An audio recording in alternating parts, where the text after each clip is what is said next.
Astaghfirullah. Bismillahirrahmanirrahim.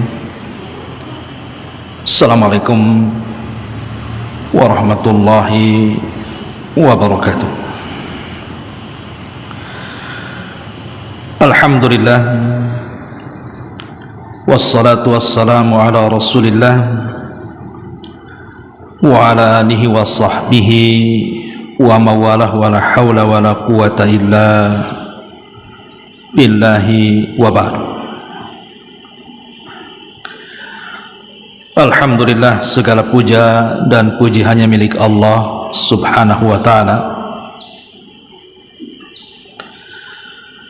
Salawat dan juga salam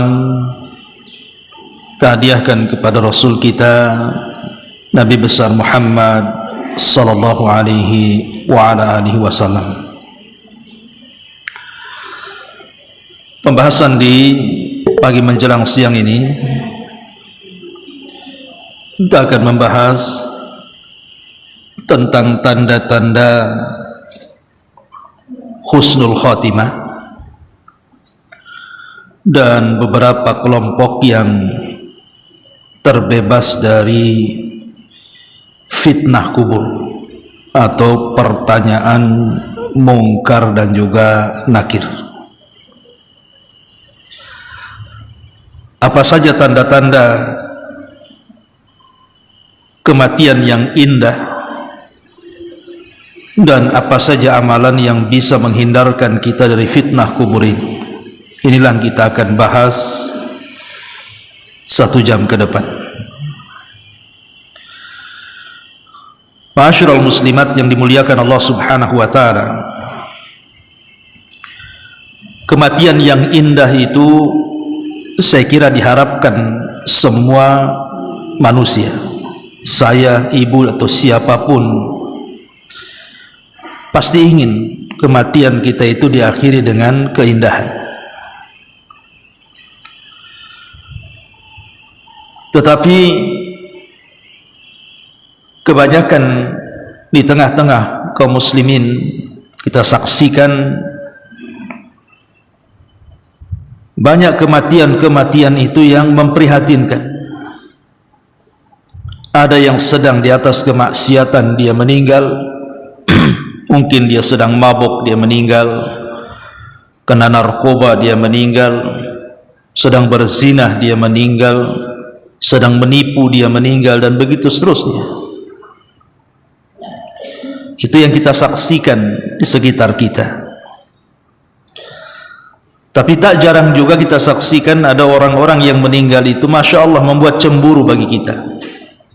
Ada yang sedang sholat dia meninggal, ada yang sedang membaca Quran dia meninggal, ada yang sedang berjalan ke pengajian dia meninggal, dan begitu seterusnya. Tentu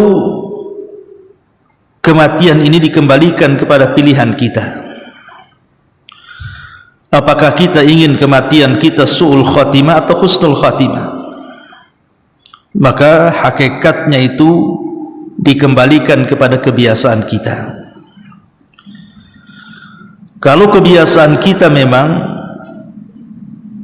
betul-betul dalam kehidupan ini ingin berubah,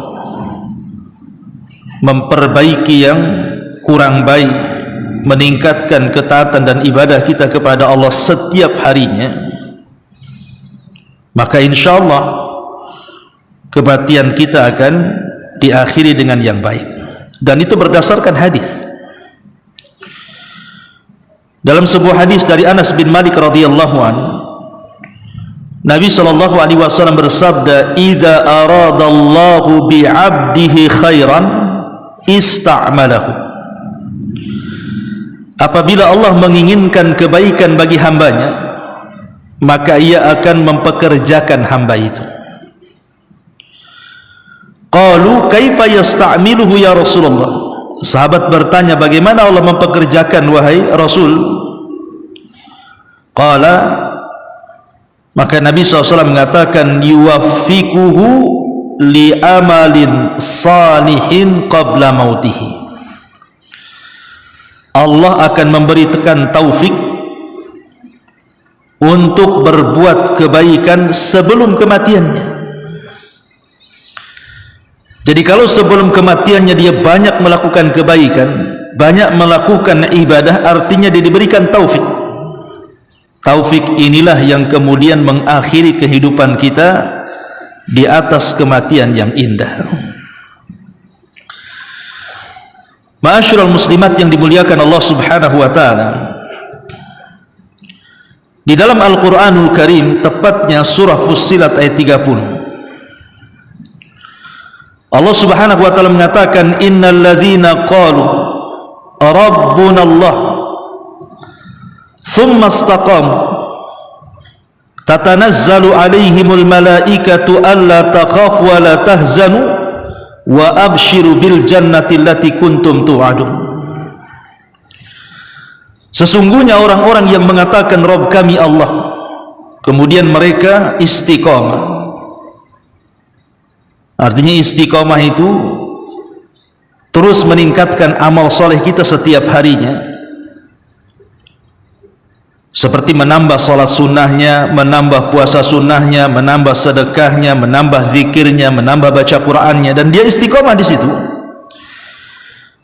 Kalau satu hari Allah takdirkan meninggal dunia, maka malaikat akan datang dan akan mengatakan, jangan takut, jangan sedih, bergembiralah karena sorga telah dijanjikan Allah kepadamu. Dari sini kita tahu bahwa orang-orang yang meninggal di atas husnul khatimah, mereka adalah orang-orang yang sangat merindukan Allah Subhanahu wa taala dan perjumpaannya. Makanya ada hadis yang mengatakan, man ahabba liqa Allah ahabballahu liqa'ah, wa man kariha liqa Allah karihallahu liqa'ah. Barang siapa yang senang berjumpa dengan Allah, maka Allah akan senang berjumpa dengannya. Tapi barang siapa yang benci berjumpa dengan Allah, Allah pun benci berjumpa dengan dia. Maknanya apa?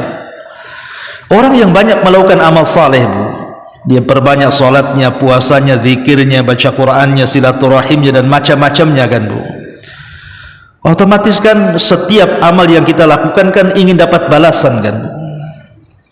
Dan balasan itu hanya pada Allah, sehingga dia menjelang kematiannya dia rindu berjumpa dengan Allah karena dia ingin mendapatkan balasannya.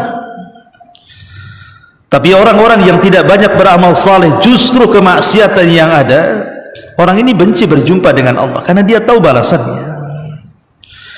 Maka pada kesempatan kali ini kita akan mencoba meringkas tentang tanda-tanda dan alamat orang itu dinyatakan husnul khatimah. Yang pertama, mampu mengucapkan syahadat ketika meninggal. Di dalam hadis Nabi SAW yang mengatakan, man kana akhiru kalamihi la ilaha illallah dakhala al-jannah. Barang siapa yang akhir ucapannya la ilaha illallah, maka dijamin masuk surga. Kalimat la ilaha illallah, Bu, itu kalimat yang paling mudah diucapkan oleh orang yang sedang sakaratul maut. Adapun kalimat yang lain paling sulit. Jadi Allah Subhanahu wa taala memang memudahkan kalimat ini diucap orang-orang sakaratul maut. Tetapi Allah Subhanahu wa taala sudah mudahkan kalimat ini diucap oleh orang-orang yang sedang sakaratul maut. Banyak juga orang yang tidak sanggup mengucapkannya, kan? Karena orang-orang yang mampu mengucapkan kalimat ini adalah orang yang semasa hidupnya banyak mengucapkannya dan berusaha memaknai dan juga mengamalkan isinya. Karena percuma dia mengucapkan kalimat la ilaha illallah tapi masih datang ke dukun, masih percaya dengan tangkal dan jimat, masih melakukan kesyirikan. Percuma kalimat itu. Jadi ketika kita mengucapkan setiap hari la ilaha illallah, artinya kita mentauhidkan Allah. Dan biasanya orang-orang yang senantiasa berada di atas tauhid dan suka mengucapkan kalimat la ilaha illallah, Allah mudahkan untuk mengucapkannya saat kematiannya. Ini yang pertama. Yang kedua, saat kematiannya ada keringat di dahinya, Bu. Lihat ibu kalau sedang mengunjungi orang yang meninggal atau sedang sakaratul maut, lihat dahinya, Bu. Kalau dahinya penuh dengan keringat dan dia orang baik, jadi semasa hidupnya memang dia rajin ibadah, dikenallah kebaikannya. Saat meninggal kok dahinya banyak atau penuh dengan keringat, Bu, maka keringat di dahi seorang mukmin yang taat itu tanda dari tanda-tanda husnul khotimah. Kata Rasul, mautul mu'min bi araqil jabin. Seseorang mukmin itu meninggal dengan dahi yang berkeringat. Kemudian yang ketiga, meninggal pada hari Jumat. Kalau ada orang baik, orang taat ibadah kepada Allah, dikenal kebaikannya dan keramahannya, Allah takdirkan kok dia meninggal di hari Jumat, entah paginya, entah siangnya, entah malamnya. Kata Nabi SAW, ma min muslim yamutu yawmal jum'ati aw laylatal jum'ati illa waqahu Allahu fitnatal qabri. Tidaklah seorang muslim meninggal dunia di hari atau di malam Jumat kecuali Allah akan menjaga dia dari fitnah kubur. Karena hari Jumat itu kan hari kemuliaan bagi kaum muslimin, Bu. Sayyidul ayyam, pemimpinnya hari-hari. Ini yang ketiga. Yang keempat, meninggal saat melaksanakan jihad. Meninggal saat melaksanakan jihad di jalan Allah Subhanahu wa taala. Ada sebuah hadis Nabi mengatakan, ma ta'udduna syahida fikum, siapa yang terhitung orang-orang yang mati syahid di antara kalian? Qalu, maka sahabat mengatakan, ya Rasulullah, man qutila fi sabilillah fahuwa syahid. Siapapun, kata sahabat, yang terbunuh di jalan Allah maka dia syahid. Maka Rasul mengatakan, inna syuhada ummati idzan qalil.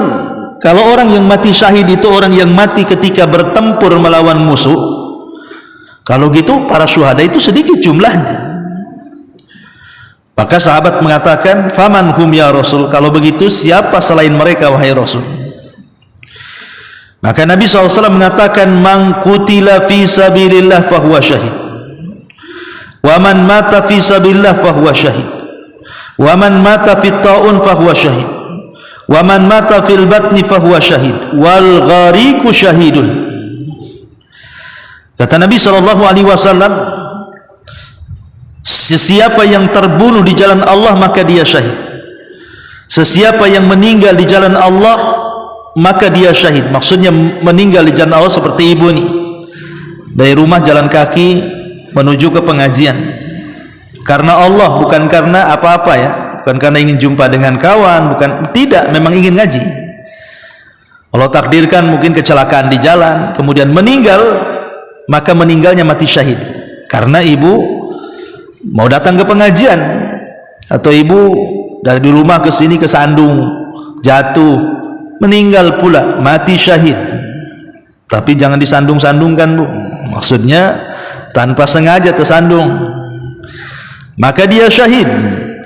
Sesiapa yang meninggal karena penyakit taun, sebuah wabah, maka dia syahid.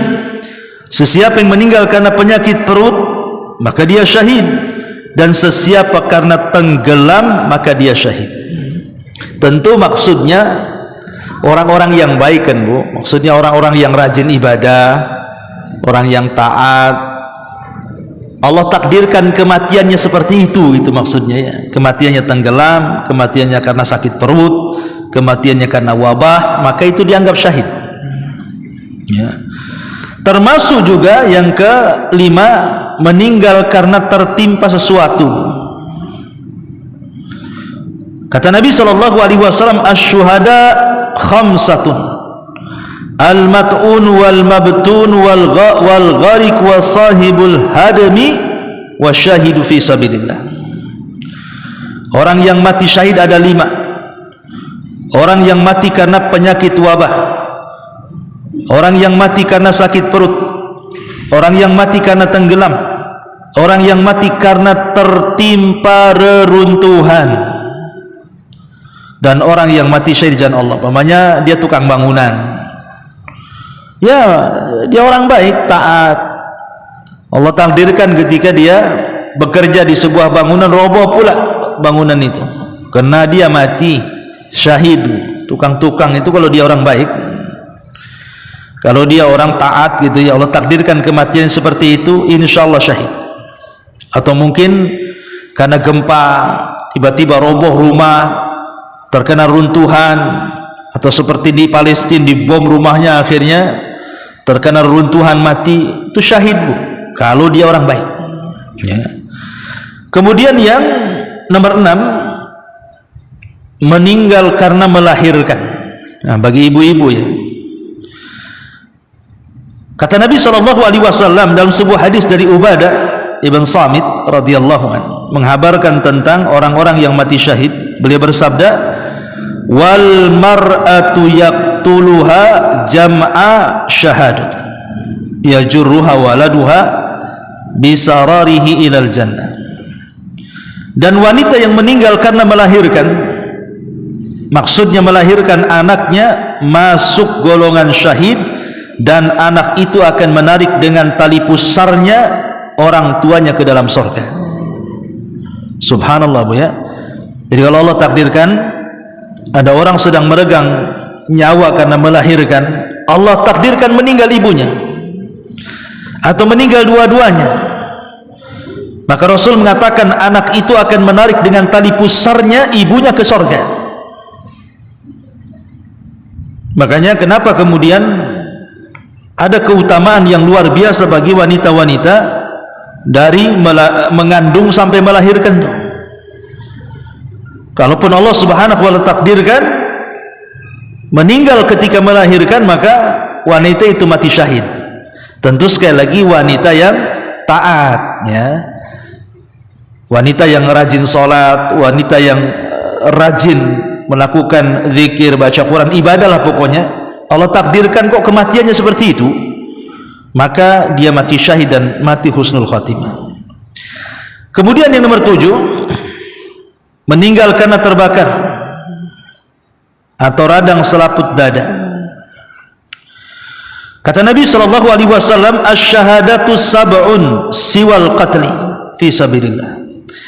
Al-mat'un syahidun, wal ghariku syahidun, wa sahibu dhatil jambi syahidun, wal mabtunu syahidun, wa sahibul hariki syahidun, walladhi yamutu tahtal hadmi syahidun, wal mar'atu tamutu bi jum'i syahidatun. Orang syahid itu ada 7 kata Rasul. Mati terkena taun atau wabah, dia syahid. Mati karena tenggelam, dia syahid. Mati karena radang selaput dada, dia syahid. Mati karena penyakit perut, maka dia syahid. Mati karena terbakar, maka dia syahid. Mati karena terkena runtuhan bangunan, maka dia syahid. Dan wanita yang sedang melahirkan, maka dia syahid. Di sini juga disebut orang-orang yang terkena bakar. Ya, bisa saja kan terjadi kebakaran kan bu, ada satu perumahan terjadi kebakaran, mungkin merembet, akhirnya dari satu rumah jadi 2 rumah, 3 rumah, akhirnya banyak rumah terbakar. Nah kebetulan mungkin di salah satu rumah itu ada orang yang soleh atau wanita yang soleha, Allah takdirkan tidak diselamatkan, rupanya mati kena bakar, syahid. Mati kena bakar kalau dia orang baik atau wanita baik, maka dia mati syahid. Atau karena tadi, karena sakit dada, karena sakit dada, jadi kena radang selaput dada, atau dalam bahasa Arabnya dzati jambin. Itu juga kalau memang orang baik terkena penyakit ini, maka dianggap mati syahid, artinya matinya baik. Ini nomor 7. Kemudian yang nomor 8, meninggal karena membela agama. Kata Nabi SAW, man qutila duna malihi fahuwa syahid, wa man qutila duna ahli fahuwa syahid, wa man qutila duna damihi fahuwa syahid, wa man qutila duna dinihi fahuwa syahid. Siapa yang terbunuh karena membela hartanya, membela keluarganya, membela darahnya atau membela agamanya, maka dia syahid. Jadi kalau seandainya kita membela agama kita seperti orang-orang Palestina, membela agama, mempertahankan Masjidil Aqsa, ya, atau siapapun yang membela agamanya, tidak rela kalau seandainya agamanya diinjak-injak, dia marah, kemudian dengan sebab membela agamanya dia terbunuh, syahid. Sebagaimana juga orang baik yang membela hartanya, yang membela keluarganya, umpamanya datang rampok ke rumah, mau bunuh anak kita, ibu lawan rampok itu, kemudian ibu pula kena parang sama rampok, matilah ibu. Ibu orang baik, tidak pernah meninggalkan sholat wajib, maka kematian ibu mati syahid.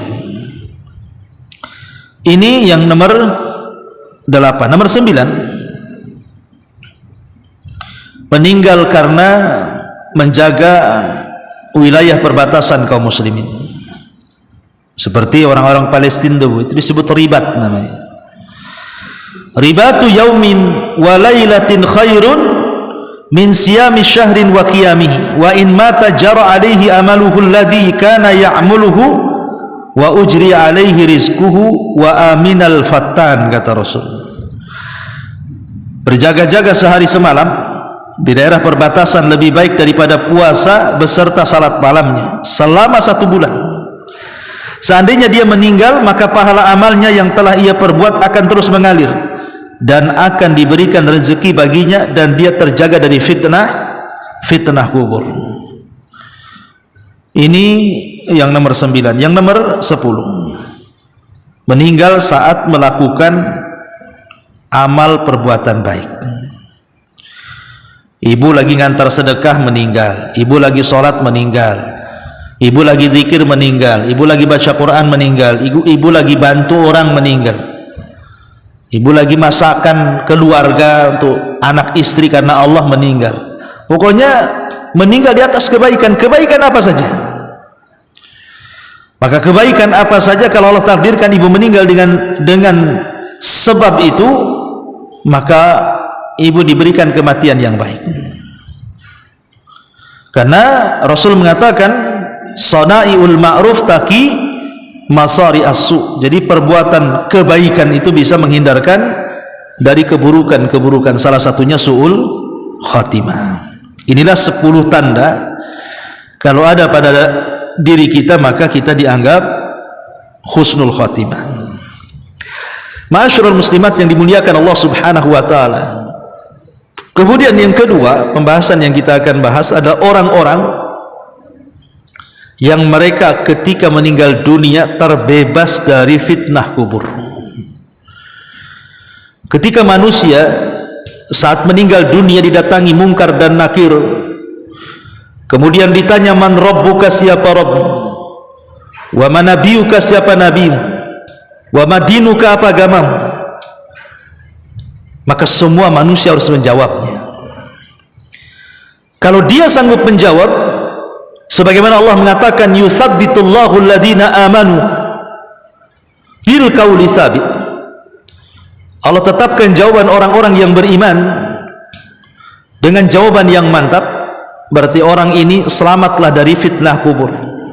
Dan Allah katakan, ang sadaqa abdi, hambaku telah benar, bentangkan kuburannya seluas mata memandang, bukakan pintu sorga, hantarkan seluruh nikmat sorga ke dalam kuburannya. Ini yang sanggup menjawab. Kalau dia tidak sanggup menjawab, ditanya siapa Rabbmu, dia tidak tahu. Ditanya siapa nabimu, dia tidak tahu. Ditanya apa agamamu, dia tidak tahu. Maka ketika Allah melihat hamba ini tidak sanggup menjawab dalam fitnah kubur, maka Allah mengatakan, angkadzaba abdi, hambaku telah berdusta.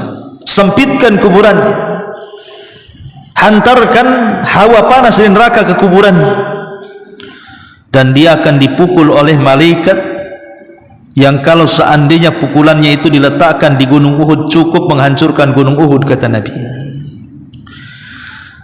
Berarti fitnah kubur ini menentukan kan selamat dan tidaknya manusia dalam kubur. imma dia masuk kepada azab kubur atau nikmat kubur. Makanya Utsman bin Affan apabila diingatkan soal fitnah kubur itu menangis dia. Ketika ditanya, wa mayubkika ya Utsman, apa yang membuat anda menangis wahai Utsman? Maka Utsman mengatakan, celaka engkau, kuburan ini dulu bisa menjadi raudun min riyadil jannah, taman dari taman-taman menuju taman sorga, atau hufratun min hufarin nar, bisa juga menjadi lubang menuju kita ke neraka. Jadi fitnah kubur ini sangat mengerikan. Makanya wajar kalau kita ini berlindung dari fitnah kubur ini setiap sholat kita kan.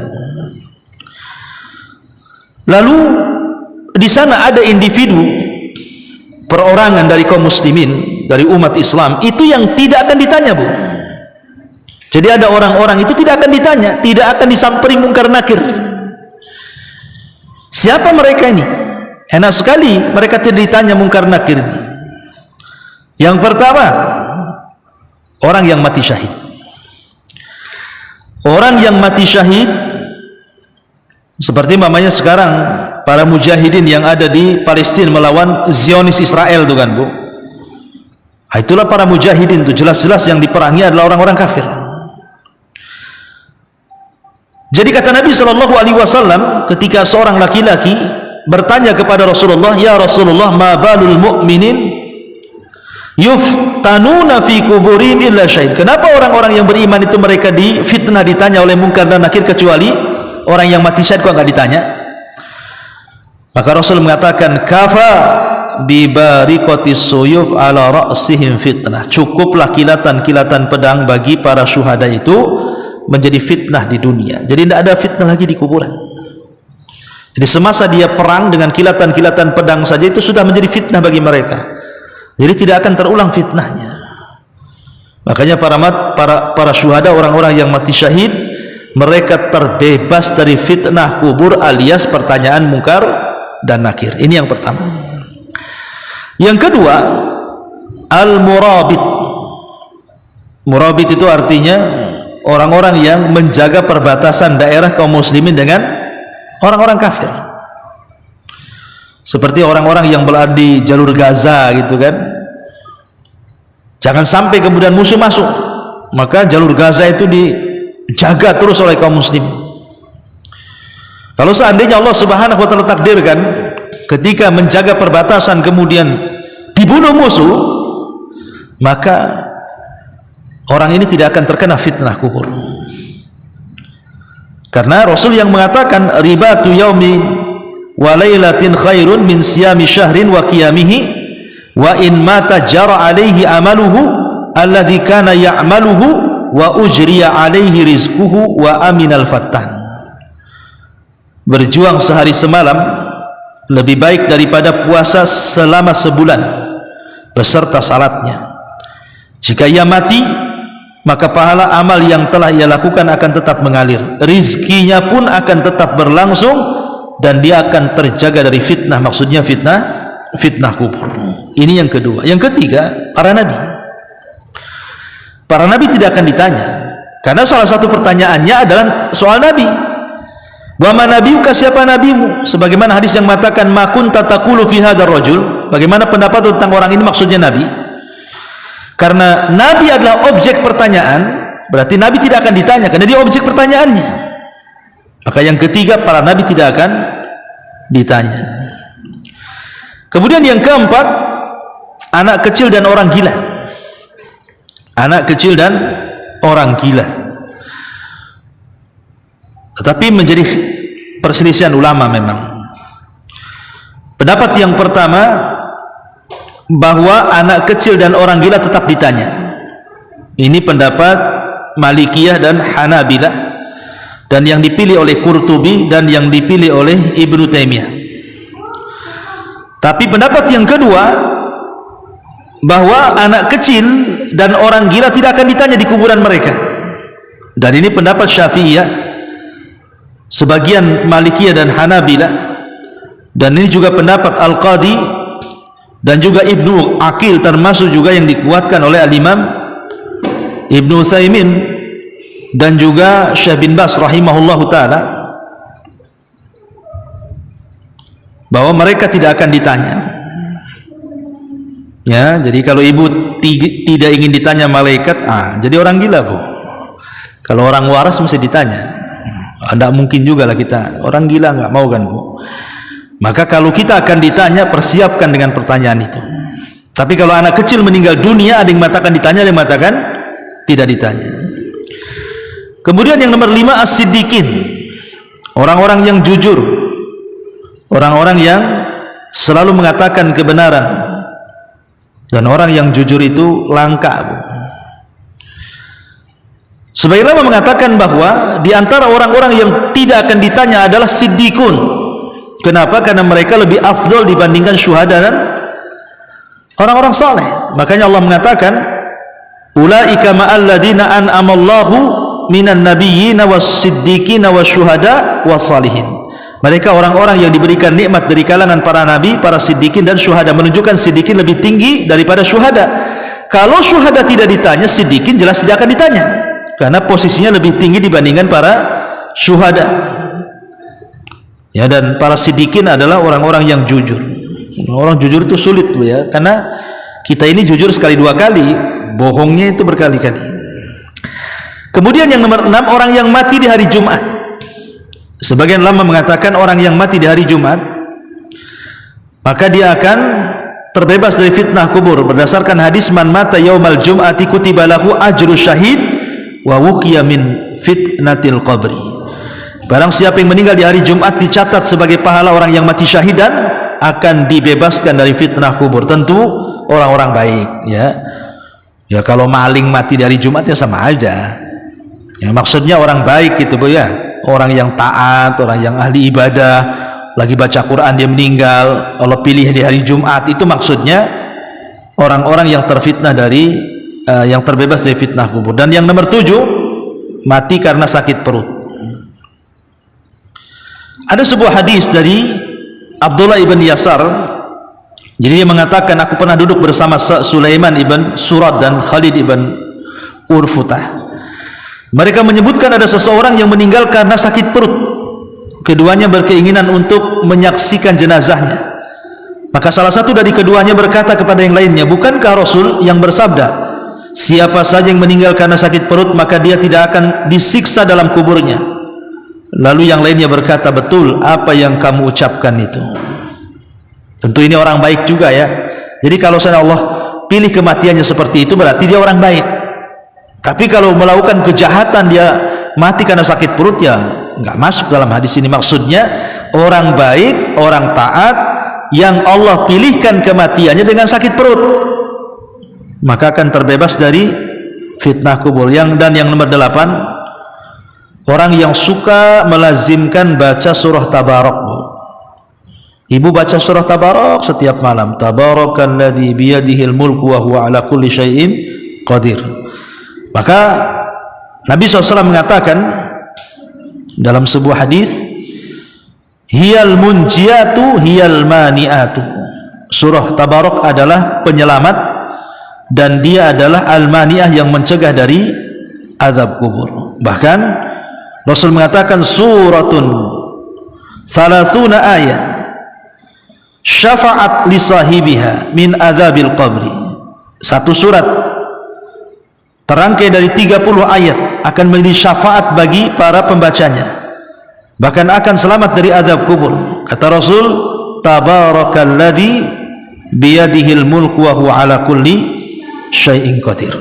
Inilah diantara 8 kelompok yang akan terbebas dari fitnah kubur atau pertanyaan mungkar dan nakir. Ma'asyiral muslimat yang dimuliakan Allah Subhanahu wa taala. Lalu amalan apa saja, Bu, supaya kita tidak terkena azab kubur itu? Bagaimana caranya? Karena mungkin di antara kita tidak seperti, anggaplah kita tidak mungkin terbebas dari pertanyaan mungkar dan nakir. Kalau Allah takdirkan kita bagian daripada orang-orang yang ditanya, karena ada 2 kelompok yang tidak akan menjawab. Ingat, ada 2 kelompok ketika ditanya oleh mungkar dan nakir tidak akan menjawab. Mereka ditanya diam saja. Pertama orang kafir, dan yang kedua orang munafik, yang munafiknya ini sampai kepada tingkat kekufuran, namanya nifak akbar. Pertama orang kafir, yang kedua orang munafik, nifak akbar yang sampai keluar dari Islam. Dua kelompok ini tidak akan bisa jawab. Adapun seorang mukmin yang fasik, mungkin kayak kita lah kan, itu ya masih banyak melakukan kefasikan, tapi kita juga beriman. Tapi kadang-kadang keimanan kita ini berkurang karena kemaksiatan. Maka orang-orang yang seperti ini masih bisa menjawab dengan catatan, Bu, satu, amalan yang bisa menyelamatkan dari azab kubur adalah bertauhid. Yang kedua, istiqomah di atas ketaatan. Yang ketiga, jaga sholat, zakat dan puasa.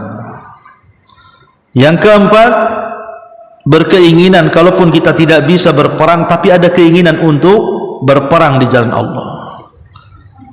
Yang kelima, ar-ribat, menjaga perbatasan.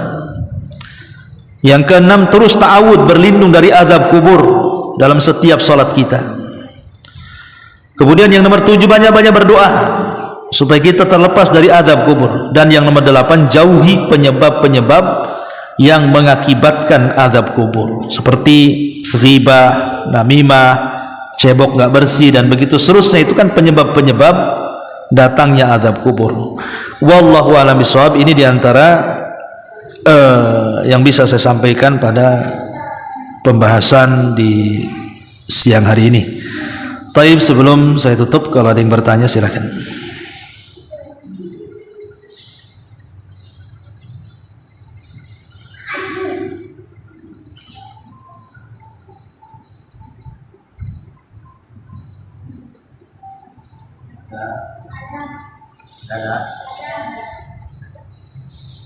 Gak ada. Oke, ditunggu.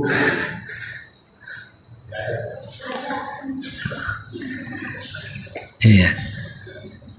Apa ini?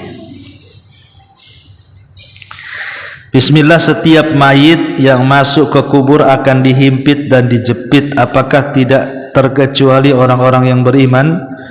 Dan apakah itu azab kubur? Beda, Bu. Himpitan kubur dengan azab kubur beda. Kalau himpitan kubur itu disebut dhaghtatul qabri, dan itu pertama kali sebelum ditanya. Ketika orang masuk ke dalam kuburan, Bu, kuburan itu langsung menghimpit kita, dan itu tidak dikecualikan.